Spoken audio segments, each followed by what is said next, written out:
The vultures circled at dawn.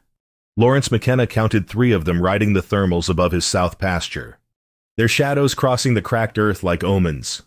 4 months without rain, longer than any old-timer in 3 counties could remember. The dust devils came next, spinning columns of dirt that danced across land that used to grow grass thick enough to hide a calf. Now the earth showed through like bone through torn skin. Lawrence walked the fence line, boots crunching on ground baked hard as pottery. His youngest daughter found him there, 8 years old with her mother's dark eyes and a bucket of water sloshing in both hands. She knelt beside a collapsed calf, trying to lift its head to drink. "Sarah, stop." Lawrence's voice came out harder than he meant. "That water's rationed. Can't waste it on one that's already going." "But Papa, she's thirsty." "She's dying. There's a difference." The girl's face crumpled, but she obeyed, hauling the bucket back toward the house. Lawrence watched her go, guilt sitting heavy in his chest. He'd built this ranch from nothing, earned the title Cattle King through 20 years of back-breaking work. Now his kingdom was dying by degrees, one animal at a time. His foreman, Old Dutch Hendricks, rode up on a bay gelding. The horse looked gaunt, ribs showing through its coat. Everything was gaunt now. "Boss, we need to talk. If it's about what I think it's about. Save your breath. Lost 4 more last night. That's 37 this month." Dutch pushed his hat back, squinting into the morning glare. "The Brennan woman's got water. Her spring's still flowing strong. Maybe if you—" "I don't need suggestions. Dutch, I need rain. Rain ain't coming. Pride don't fill water troughs." Lawrence turned on him, jaw tight. "A king doesn't beg. You understand me? I built this place with my own hands. I'll save it the same way." Dutch studied him for a long moment, then shook his head. "Yes, sir. But them cattle don't care about pride. They just want to drink." After Dutch rode off, Lawrence walked to the eastern fence line. Beyond the pristine white rails he'd built himself, Margaret Brennan's property showed green. Not lush, but alive. Her creek still ran, fed by a spring that hadn't failed despite the drought. He could see her house from here, smoke rising from the chimney. She'd lost her husband 3 years back, kept the ranch running herself, owned it outright. No debt, no help. Same as him, except her water hadn't run dry. The fence stretched for miles in both directions, perfect white paint marking the boundary of his domain. He'd built it to show the world what he'd accomplished. Now it felt like a cage. That night, Lawrence sat in his office with the ledger open. The numbers didn't lie. 37 cattle dead this month, another 20 too weak to last the week. His prize-breeding bull showing signs of stress. Without water, he'd lose everything by September. He closed the book firmly, setting his jaw. Willpower had built this ranch. Willpower would save it. Outside his window, the youngest daughter pressed her face against the glass. Watching him, he pretended not to see. Margaret Brennan rode to his gate on Tuesday morning. She sat her mare with the easy confidence of someone who'd spent 30 years in the saddle, dressed for ranch work in practical canvas and leather. Lawrence was mending fence when he saw her coming. He straightened slowly, wiping sweat from his forehead with his sleeve. She stopped at the gate but didn't dismount. Good manners said he should invite her in. Pride kept his mouth shut. "Mr. McKenna?" She nodded once. Businesslike. "I'll speak plain. My spring's still flowing, strong enough for 2 herds. Your cattle can drink from my creek. Water them at dawn, before the day heats up." His spine went rigid. "That's kind of you, Mrs. Brennan, but I don't need charity. Not offering charity, offering water." She shifted in the saddle, studying him. "I've got excess running off. You've got dying cattle. Seems wasteful for my spring to overflow while your animals suffer. My ranch, my responsibility." "Didn't say it wasn't." Her voice stayed level, neither pleading nor pushing. Just saying I have something you need, and it costs me nothing to share it. I appreciate the offer." The words came out clipped. "But no." Margaret's eyes narrowed slightly. "What about payment then? Take water now. Pay me in beef next year, or fence repair, or whatever feels fair to you." I said no. "Mrs. Brennan, you're refusing trade. I'm refusing help. I don't need—" Lawrence stepped forward, anger rising despite himself. "I built this ranch with my own 2 hands. Carved it from raw prairie when there was nothing here but grass and coyotes. You think I'm going to start begging now? Nobody said anything about begging. That's what it is, though, isn't it?" He gestured at his land, voice rising. "The great Lawrence McKenna, cattle king, coming hat in hand because he can't provide for his own herd. Is that what you want to see?" Margaret's expression didn't change, but something flickered behind her eyes. Pity maybe, or disappointment. Both made him furious.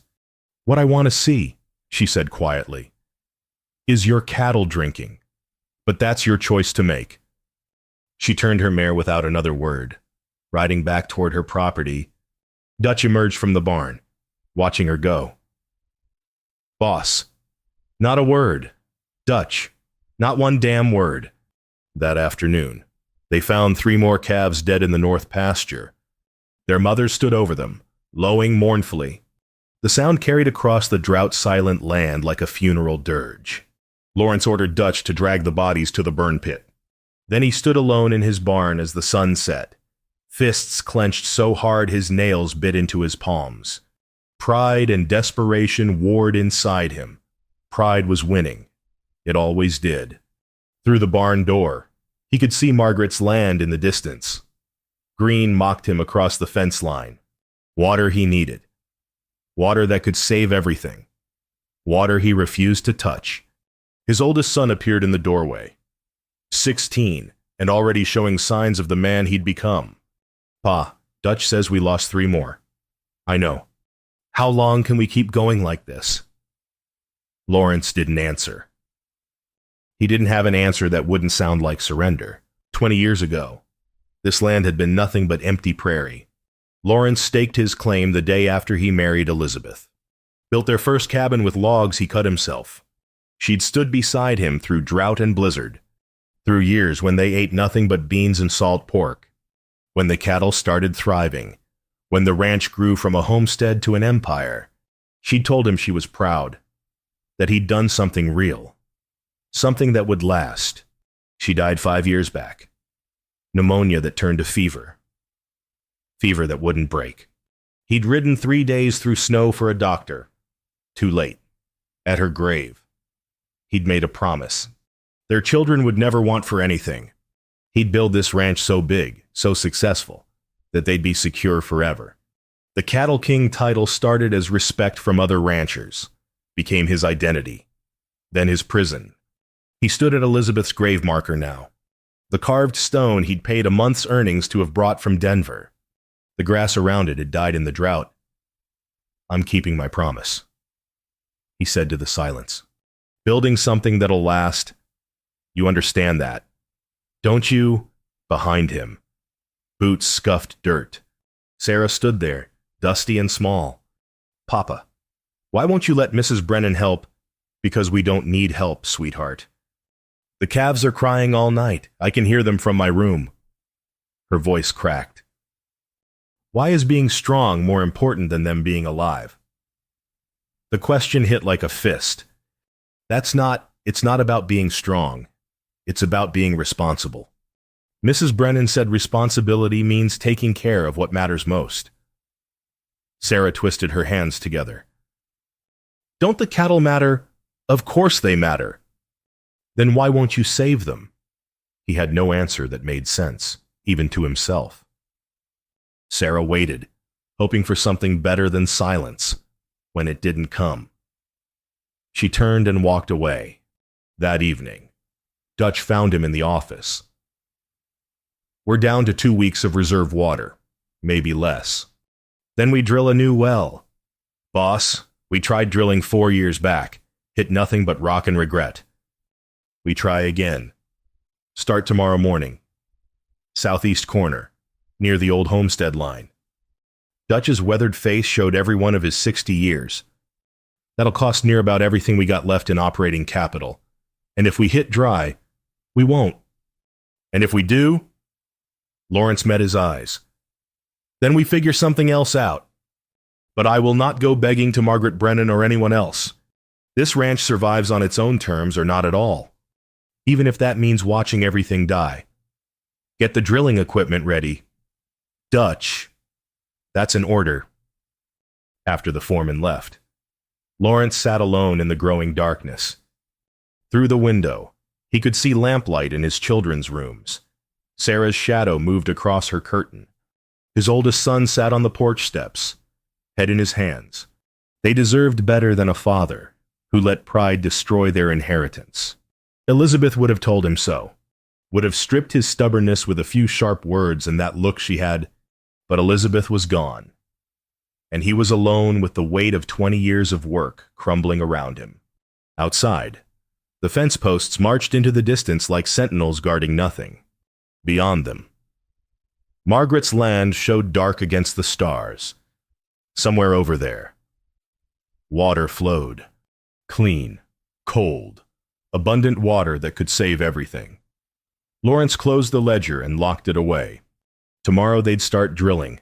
They'd find water. They had to. Because the alternative was admitting he'd been wrong all along. The drilling rig arrived Wednesday on a freight wagon, all rust and determination. Lawrence paid cash he couldn't spare, hiring 3 men who didn't ask questions about why he was drilling instead of asking neighbors for help. The whole settlement knew about Margaret's offer by now. Word traveled fast in ranch country. Dutch heard it at the feed store. Came back with his jaw tight. They're taking sides. Boss, some say you're admirably independent. Others say you're a damn fool risking your children's future for pride. What do you say? Dutch spat tobacco juice into the dust. I say we should have accepted her water a week ago. The drilling started at dawn. The rig's hammering echoing across the silent land like a heartbeat. Lawrence worked alongside the hired men, hauling equipment, clearing rocks. Physical labor kept his mind from wandering to the question he couldn't answer. What if they found? Nothing. Margaret rode past his property line twice that week. Never stopped. Never called out. Just checked her fence line like any good rancher would. Her presence felt like judgment. His children walked to the settlement school every morning, a 2-mile trek that took them past Margaret's property. Lawrence watched them go, 3 small figures disappearing into heat shimmer. They came home that first afternoon with wet hair and full canteens. Where'd you get the water? Lawrence asked Sarah at supper. She looked at her plate. Mrs. Brennan. She stopped you.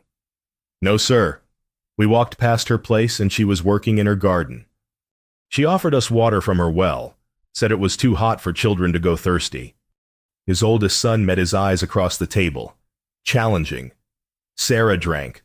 I refused. Figured that's what you'd want. The younger boy, 10 years old, looked between them nervously. I drank too, Pa. I was real thirsty. Lawrence set down his fork carefully. He wanted to be angry but couldn't find the energy. His children were thirsty. Margaret gave them water. What kind of monster would call that wrong? It's fine, he said finally. Drink when you're offered. I won't have you suffer for my decisions. But his oldest son's expression said the damage was done. They were already suffering. On the 5th day of drilling, they hit rock. The bit screamed against stone, making a sound like wounded animals. The crew boss climbed out of the hole, shaking his head. Solid granite, Mr. McKenna. Goes down maybe 50 feet or more. We can try another spot, but do it. They moved the rig 20 yards east. Same result, 20 yards north. Nothing but dry rock and broken hopes. Saturday afternoon. Dutch found Lawrence alone by the silent rig. Boss, we're burning money we don't have. The crew's ready to pack it in. One more try. Why, so you can prove you're too stubborn to accept reality. Dutch's voice rose with frustration. There's water 50 yards away, free for the taking. And you're out here drilling holes in hell because your pride's got you convinced begging's worse than dying. Lawrence grabbed the older man's shirt. Don't you dare. But tell you the truth?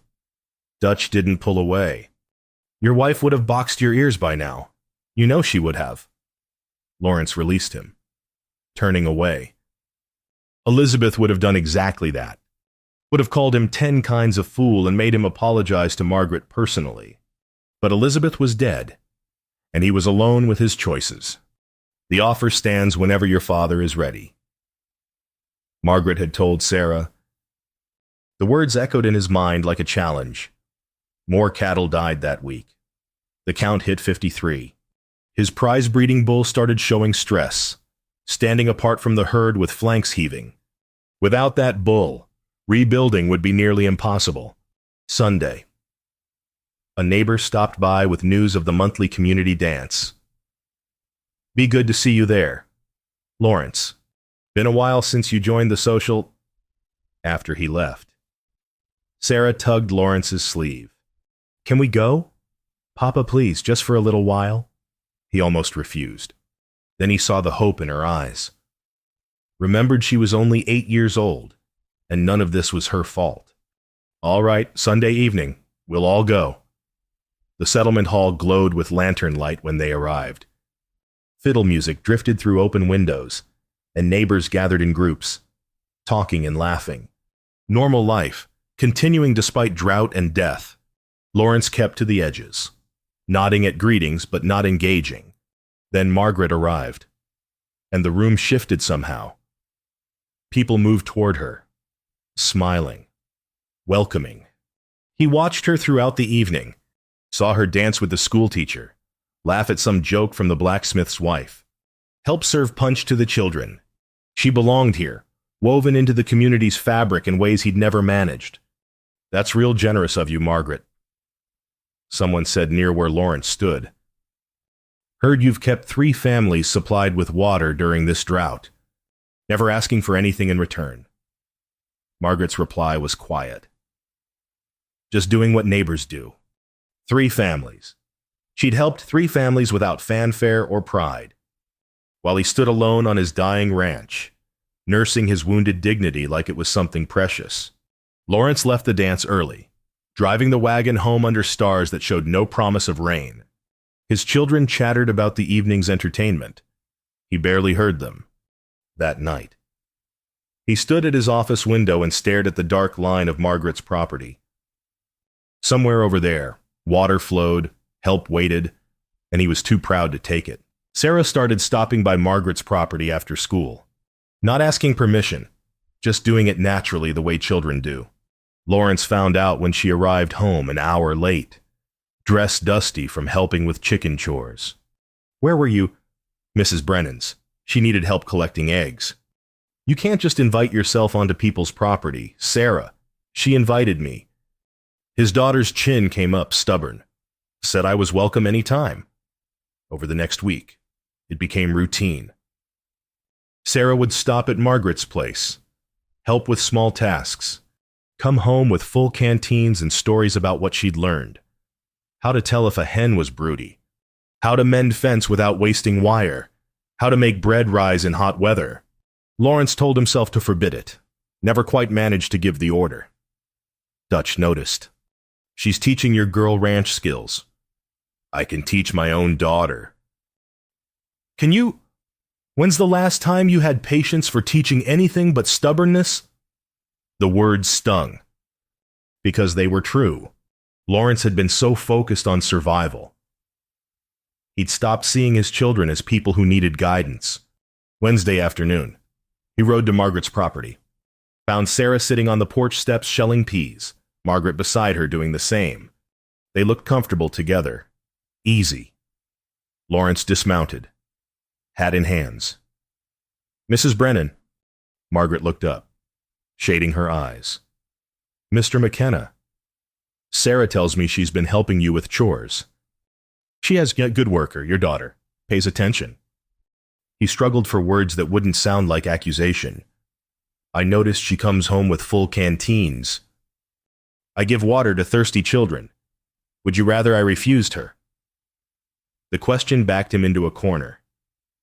No answer existed that didn't make him look monstrous. No, of course not. I just what Margaret's voice stayed level, but steel showed underneath. Don't want your pride challenged by basic human kindness. Sarah watched them both, eyes wide. Lawrence felt heat crawl up his neck. I don't want my children thinking we need charity. Is that what your daughter thinks? Margaret turned to Sarah. What do you think, sweetheart? The girl twisted her hands together. I think Papa's scared. And when he's scared, he gets angry. And when he's angry, he won't let anyone help. The simple clarity of childhood sliced through every excuse Lawrence had built.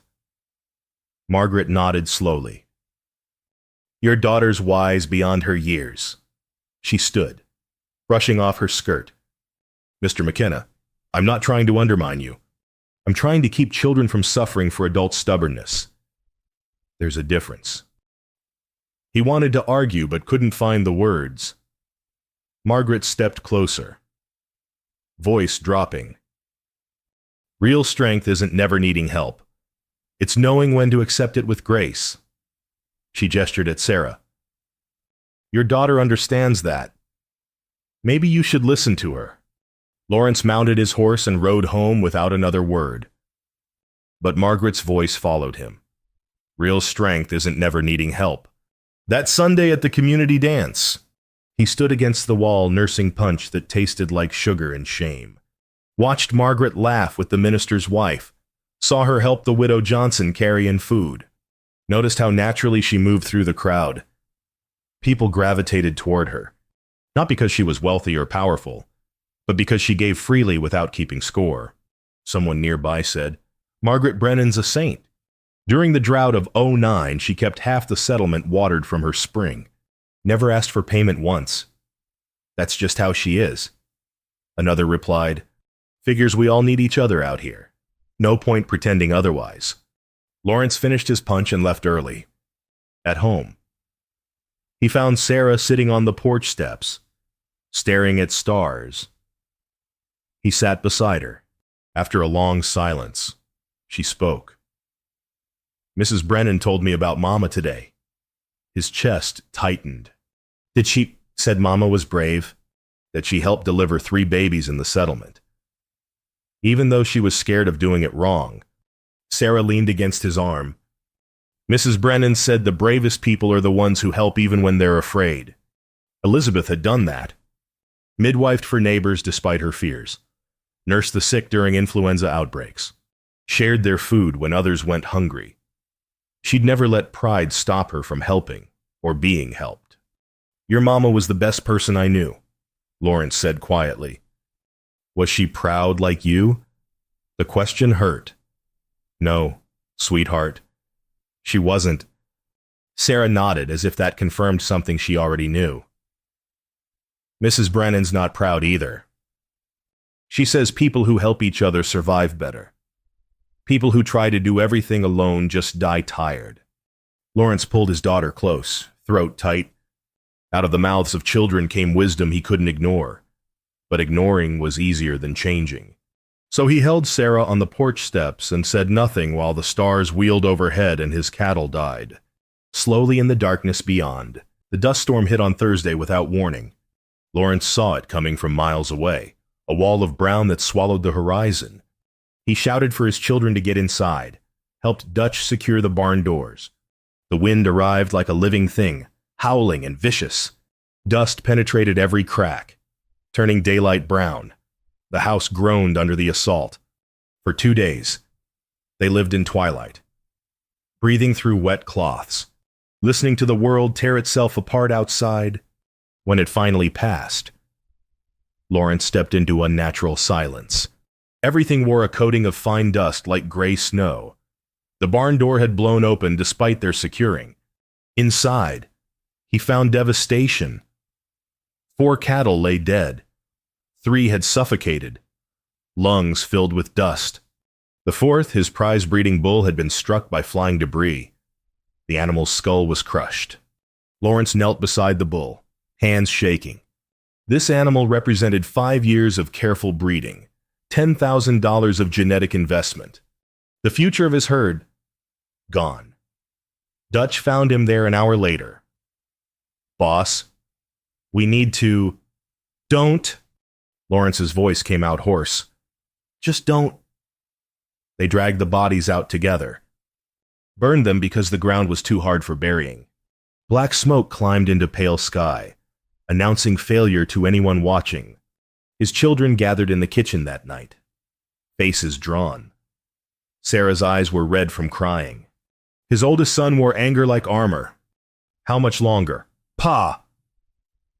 The boy's voice cracked with approaching manhood. "How much more do we have to lose before you admit you're wrong? Watch your mouth, or what you'll refuse to feed me, too.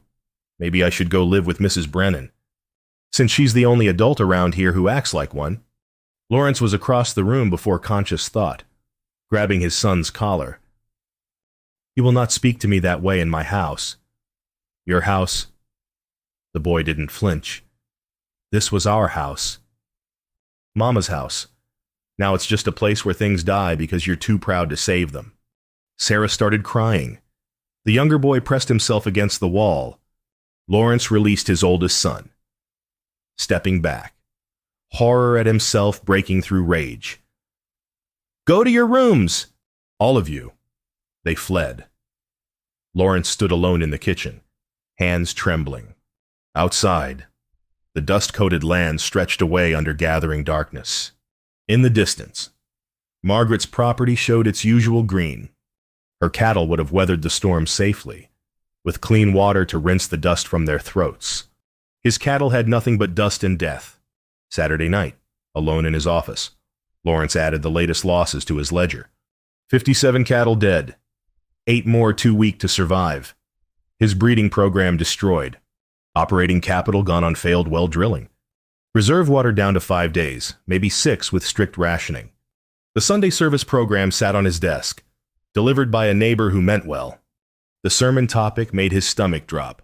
Pride and humility lessons from the desert. Perfect. Absolutely perfect.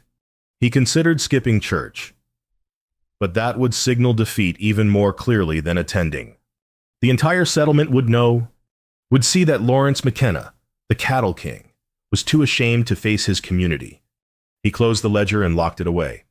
Tomorrow, he'd sit through a sermon about his greatest failing while his neighbors watched, while Margaret sat dignified and gracious a few pews ahead, while his children wondered why their father would rather lose everything than admit he needed help. Lawrence stood at his office window and watched dust devils chase each other across dead land. Somewhere in that darkness, calves bawled for water that wouldn't come. Cattle suffered because of his pride. His oldest son was right. This wasn't strength. It was just stubbornness wearing strength's clothes. But knowing that and changing it were different things entirely. Saturday night, Lawrence sat alone in his barn. A single lantern cast shadows that made the emptiness look deeper. Feed bags slumped against the wall, mostly empty. Tools hung unused. Everything smelled like dust and defeat. He'd sent the children to bed early. Couldn't face their eyes anymore. Couldn't keep pretending he had answers. Footsteps scuffed through straw. Sarah appeared in the lantern light, dragging her blanket like when she was smaller. "Papa, you okay?" "Fine, sweetheart, go back to bed." Instead, she climbed onto the hay bale beside him. For a while, they sat in silence.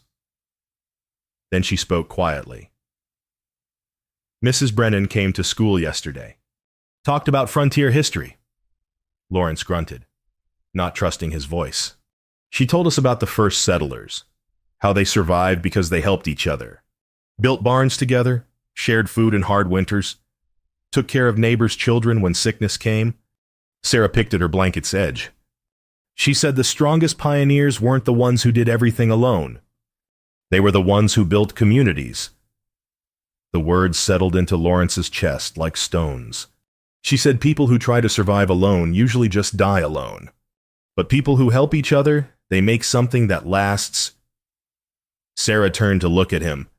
"Are you strong, Papa, or are you just alone?" The question shattered something inside him. Lawrence pulled his daughter close, feeling her small body against his chest. Her complete trust, despite every failure he'd delivered. I don't know anymore, baby girl. I think you're alone, and it's making you mean. His 8-year-old daughter thought he was mean. Not strong or brave or admirable. Mean. I'm not trying to be mean, but you are. Sarah's voice stayed matter-of-fact. Child honest. You're mean to Dutch when he tries to help. Mean to my brothers when they ask questions. Mean to Mrs. Brennan when she offers water. She paused. Mean to yourself most of all. Lawrence closed his eyes. She was right. He'd been at war with the world for so long, he'd forgotten what peace felt like. Your mama would know what to do, he said quietly. Mama would tell you to stop being stubborn and go ask for help. You think so? I know so. She told me once that Papa was the strongest man she knew. But sometimes strong people need help carrying their loads. Sarah leaned back to look at him. You've been carrying alone too long. It's breaking you. The truth of it cut clean and deep. He'd been carrying 20 years of work, 5 years of grief. The weight of being cattle king and trying to prove himself worthy of Elizabeth's sacrifice. He was breaking. Had been breaking for months. His children saw it. Margaret saw it. Even Dutch saw it. Only Lawrence had been too proud to admit it. Tomorrow's Sunday, Sarah said softly. There's church. I know. Mrs. Brennan will be there. So will everyone else. She twisted to face him fully. You could ask for help, Papa, in front of everyone, like you're supposed to. Terror lanced through him. In front of the whole settlement. That's where you broke things. That's where you have to fix them.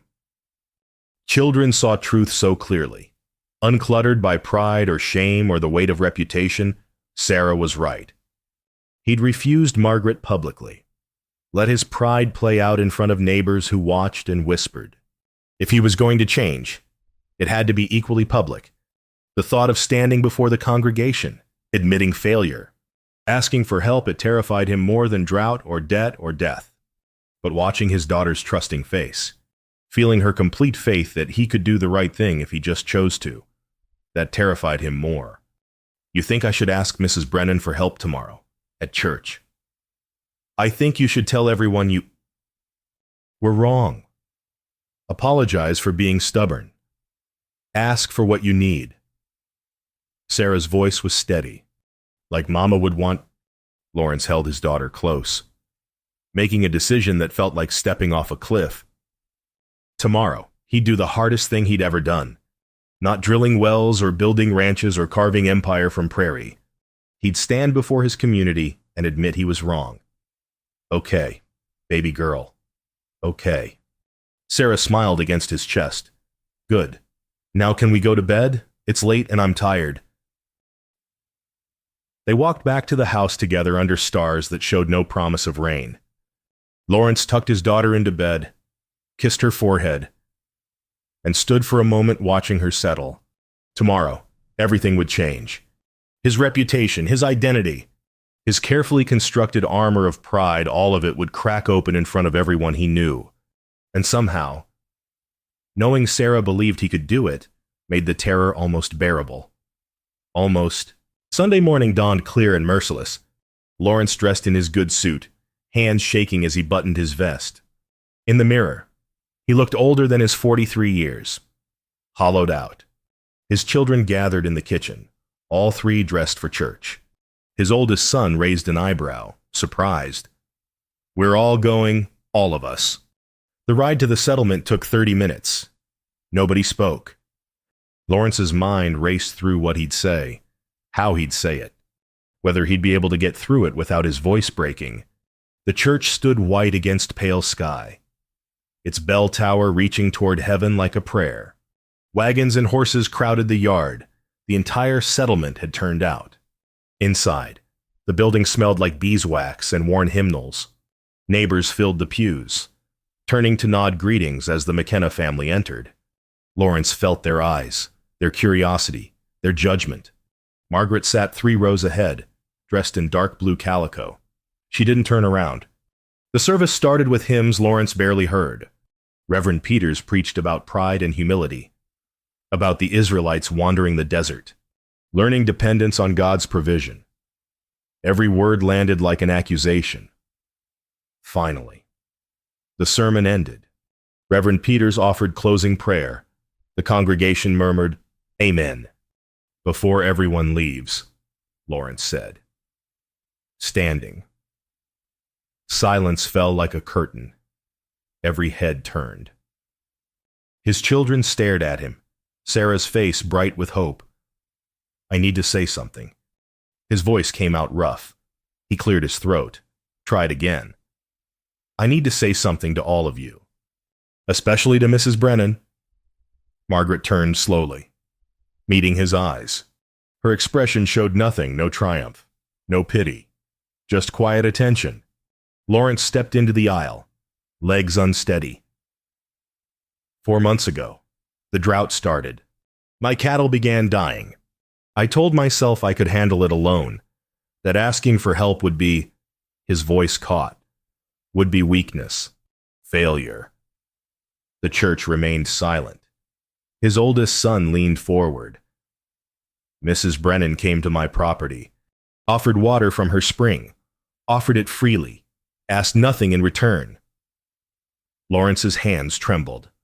I refused her, not just once, but over and over. When she tried to frame it as trade, I refused that too. Because my pride, his voice broke. He stood there struggling for control while the entire settlement watched. Sarah left her pew, came to stand beside him. Her small hand found his. Because my pride mattered more than my cattle, more than my children's future, more than common sense or decency or anything but my wounded ego. The words tumbled out now, bitter and true. I watched 57 head die, lost my breeding bull, burned through capital drilling wells in granite, all because I couldn't admit I needed help. Margaret's expression softened slightly. Mrs. Brennan tried to save my operation with grace I didn't deserve, and I threw it back in her face. Lawrence looked directly at her. I was wrong. I'm standing here in front of everyone to say it clearly. I was wrong, and I'm sorry. And I'm asking now with whatever humility I can scrape together if your offer still stands. The silence stretched. Lawrence felt his heart hammering. Then Margaret stood, crossed the aisle.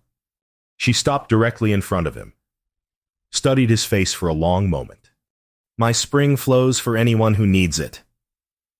Her voice carried through the church, firm and clear. Bring your herd tomorrow morning. First light. I'll have the gates open. What can I offer in return? Nothing. It's not trade. It's help freely given. She paused. The way neighbors are supposed to help each other. Something broke open in Lawrence's chest. Tears he'd been holding for months fought their way out. He stood there in front of his community, crying like a child, while Sarah held his hand, and Margaret Brennan offered the grace he'd spent 4 months refusing. Dutch stood in the back pew. I'll help move the herd. Boss, first light. I'll bring my sons, another rancher called. Got rope and extra hands if you need them, said the blacksmith. One by one, men stood, offered help. Became the community Lawrence had been too proud to accept. Margaret extended her hand. Lawrence took it, feeling calluses that matched his own ranch work hands. Equals. Thank you, he managed. Thank you, she squeezed once, then released him. See you tomorrow, Mr. McKenna. The church emptied slowly, neighbors stopping to clasp Lawrence's shoulder or nod respect. Not pity. Respect for doing the hard thing, the right thing. His oldest son waited until they were alone. I'm proud of you, Pa. Lawrence pulled all 3 children close, holding them tight. Your mama would have done this 4 months ago. But you did it now. Sarah said. That's what matters. Outside, the settlement dispersed into Sunday afternoon. Lawrence helped his children into the wagon, then stood for a moment watching Margaret ride away on her practical mare. Tomorrow, his cattle would drink. His herd would survive. His children's inheritance would be saved. Because he'd finally learned the lesson his daughter tried to teach him, real strength wasn't refusing help. It was accepting it with gratitude. Dawn came soft and gold. Lawrence and his children drove the remaining herd gaunt. Exhausted animals through the early light toward Margaret's property. Dutch rode alongside. 3 other ranchers and their sons came to help. Men who'd watched Lawrence struggle and now showed up anyway. Margaret had opened her gates wide. Her property stretched before them, showing the green that had mocked him for months. Now it looked like salvation. She stood by her well, dressed for work. As the first cattle reached her creek, they plunged in desperately, drinking deep. The sound of water, abundant and clean, seemed like music. Lawrence worked alongside Margaret, guiding animals, keeping order, making sure the weaker ones got their turn. His hands did familiar work, but his heart felt different, lighter. Your spring saved them, he said during a quiet moment. Your humility saved them. The spring just provided the means. Margaret adjusted her hat against the rising sun. How are you holding up? Better than I deserve. That's usually how grace works. They worked through the morning. The cattle drank their fill, then moved to graze on grass that actually existed here. Color started returning to their hides. Hope replaced the hollow look in their eyes. Over the following weeks, Lawrence brought his herd daily. The routine became comfortable. Arrive at dawn, water the animals, help Margaret with ranch work in exchange. Not payment exactly. Partnership. They talked while working, discovered similarities they'd never noticed. Both widowed young, both built ranches through determination, both understood the frontier's harsh demands. The difference was, Margaret had learned to accept help without seeing it as weakness. Lawrence was learning now. Why didn't you gloat? He asked one morning. When I finally asked for help, you could have rubbed my face in it. Margaret looked at him steadily. What would that accomplish? You were suffering. Your children were suffering. Adding shame to suffering doesn't help anyone. Most people aren't that gracious. Most people haven't been where I've been, lost everything and had to rebuild with neighbors' help. She paused. Pride's a luxury we can't afford out here. Community's all we've got. Late August brought rain. Not gentle rain, but a deluge, breaking the drought spectacularly. Lawrence stood in his yard watching water pour from the sky, his children dancing in it, laughing. The land greened almost overnight. His cattle fattened on renewed grass. The herd that survived would rebuild that evening. He walked to Margaret's property, found her on her porch, watching the sunset paint clouds gold. Can I join you? Please. He sat, hat in hands, struggled for words adequate to what he felt. These past weeks working together, I've learned more about strength than all my years of stubborn independence. The words came slow, but true. You saved my ranch. Yes.